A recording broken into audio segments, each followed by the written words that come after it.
Chers frères et sœurs, chers amis, je vous salue une fois de plus au nom de l'amour de notre mère patrie, l'Afrique. Ne baissons pas la garde, ne baissons pas la garde. En République démocratique du Congo, au moment où je fais cette vidéo, fait séquentiel. Le gouvernement de Félix Tshisekedi annonce la prolongation de l'état d'urgence. Soudainement, l'avion de l'Union européenne atterrit à bord avec le ministre français des Affaires étrangères, Yves Le Drian, le ministre belge des Affaires étrangères, les commissaires européens qui sont allés dans un pays en plein confinement. Le 3, à l'intérieur de leur avion, il y avait des ONG, des humanitaires, entre guillemets, qui sont venus justement pour aider la République démocratique du Congo à faire face au Covid-19. Mais mes chers amis, parmi tous les pays les plus contaminés de l'Afrique et même de la planète, la République démocratique du Congo ne figure pas en tête des listes. Il n'y a pas assez de cas de Covid-19 en République démocratique du Congo. Pourquoi l'Union européenne a-t-elle choisi justement d'aller en République démocratique du Congo, entre guillemets, soi-disant pour faire ses dons, pour aider la République démocratique du Congo à stopper la propagation du virus? En quel droit, en quel mécanisme, au nom de quoi? L'Égypte est très touchée, le Nigeria est très touché, autant de pays sont très touchés justement par rapport à la pandémie de Covid-19. Et la République démocratique du Congo est en loin l'un des pays touchés par cette pandémie. Et pourquoi l'Union européenne a-t-elle choisi? Or, l'Union européenne envoie son commissaire, envoie le ministre belge des Affaires étrangères, envoie le ministre français des Affaires étrangères. Pourquoi? Parce que tout le monde le sait qu'en matière de colonisation, la France a été le représentant de la Belgique, parce que c'est le roi de la Belgique qui, justement, avait initié ces mécanismes de la colonisation. Raison pourquoi on voit aujourd'hui que les sièges de l'Union européenne se trouvent notamment à Bruxelles, parce que tous les pays européens sont derrière la Belgique et ont accepté à ce que Bruxelles puisse être les sièges de l'Union européenne, parce que Bruxelles a entre ses mains la République démocratique du Congo, parce que toutes les richesses de la République démocratique du Congo et tout l'argent de la République démocratique du Congo s'évapore vers la Belgique.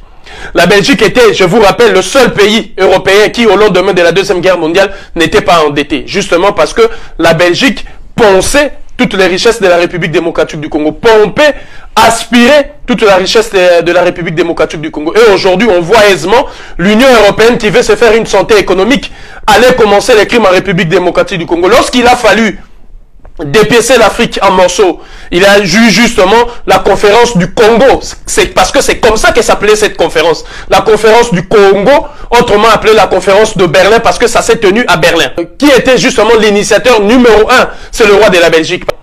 D'ailleurs, pour donner les éléments qui auraient permis à ceux qui étaient là de pouvoir mieux dépiécer le Congo, il a fallu l'intervention d'Henri Morton-Stanley. Il a fallu l'intervention, les travaux de David Livingstone. Mais pourquoi Henri Morton-Stanley? Parce que Henri Morton-Stanley était au Congo. Et c'est à partir du Congo qu'on a travaillé pour dépiécer toute l'Afrique. Justement, le roi de Belge et la Belgique en sont aujourd'hui des principaux bénéficiaires. La République démocratique du Congo continue jusqu'à preuve du contraire de nourrir l'Union européenne. L'Union européenne ne veut en aucun cas entendre parler d'une évolution ou d'un progrès sans elle en République démocratique du Congo. Dans tous les moments de l'histoire de ces pays, en 1960, le 10 juillet exactement, au lendemain de l'indépendance de la République démocratique du Congo, c'est l'Union européenne, les États-Unis, qui encore ont déjoué l'indépendance et la souveraineté. D'ailleurs, le devoir que Patrice Lumumba a laissé à chaque Congolais, à chaque Congolaise, de pouvoir récupérer notre indépendance et notre souveraineté longtemps bafouée. On se rappellera encore, pendant les périodes de démocratisation en 1990, c'est l'Union européenne. On se rappellera encore lorsqu'il y a eu l'arrivée de Mouzé Laurent Désiré Kabila pour chasser Mobutu. L'Union européenne et les États-Unis d'Amérique. On se rappellera encore lors de plusieurs tractations, des dialogues et des discussions entre Congolais, communément appelés dialogue inter-congolais. C'est l'Union européenne qui fixait la feuille de route. Et ce qui est grave, le ministre français des Affaires étrangères se permet de parler de la mise en place d'une commission pour préparer l'élection de 2023. La République démocratique du Congo est en train encore de sombrer dans un chaos indescriptible, avec un président qui ne sait même pas où est-ce qu'il conduit son peuple, avec un président qui n'est même pas capable de tracer la ligne politique, économique, sociale, sécuritaire de son pays. Déjà, les Français viennent, nous sommes en 2020, qui commencent à parler d'une commission pour préparer les élections de 2023. Donc, la République française veut récupérer encore une fois les élections en République démocratique du Congo pour imposer son poulain, pour imposer sa volonté. La République française va encore plus loin en parlant d'un dialogue entre la République démocratique du Congo, l'Ouganda et le Rwanda, où la France prendra part. Mais qui vous a invité? Qui est cet Africain-là qui vous a demandé de venir vous immiscer dans les affaires de la République démocratique du Congo?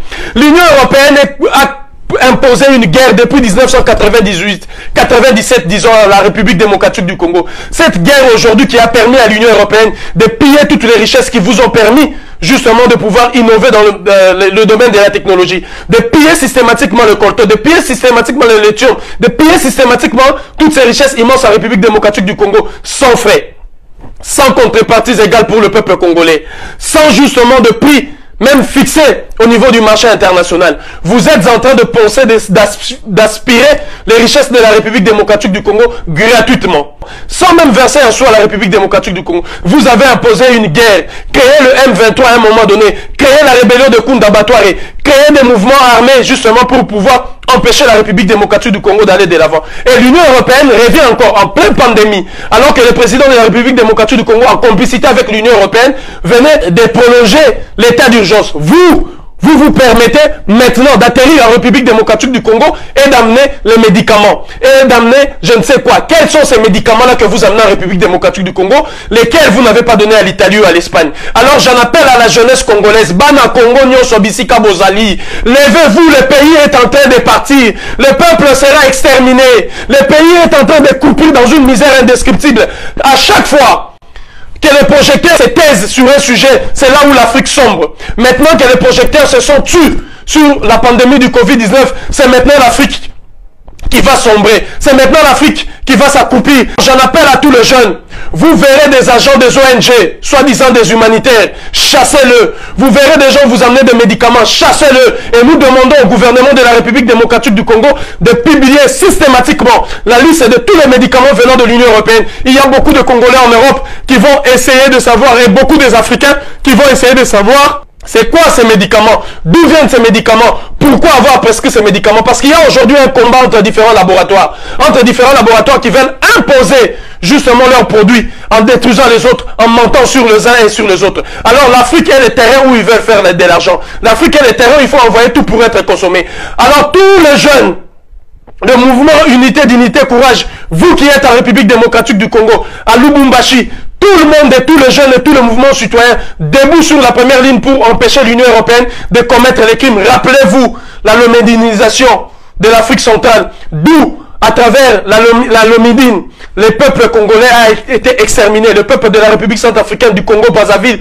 le peuple du Gabon ont été exterminés. Rappelez-vous avec la maladie du sommeil, rappelez-vous avec la mouche tchétché, rappelez-vous avec les contaminations de la malaria, rappelez-vous avec les contaminations du paludisme, rappelez-vous avec les contaminations de la poliomyélite, rappelez-vous avec les contaminations du sida qui ont été fabriquées justement grâce à ces politiques inhumaines, imbéciles, idiotes de l'Union européenne, de tout l'ensemble de ces pays représentés par la Belgique. L'heure est venue plus que jamais où la République démocratique du Congo doit briser définitivement ces cordons ombilicaux qui nous lient avec cette Europe esclavagiste et colonialiste qui est aujourd'hui criminelle, génocidaire et qui continue de faire sombrer dans le chaos notre peuple. J'en appelle à la conscience de tout un chacun, tout Congolais partout où il est, toute Congolaise et toute Africaine, que le gouvernement du Congo publie les médicaments qui sont venus de l'Union européenne. Pourquoi ces médicaments n'ont-ils pas été livrés d'ici et là? Pourquoi ces humanitaires ne sont-ils pas allés aider en Espagne et en Italie?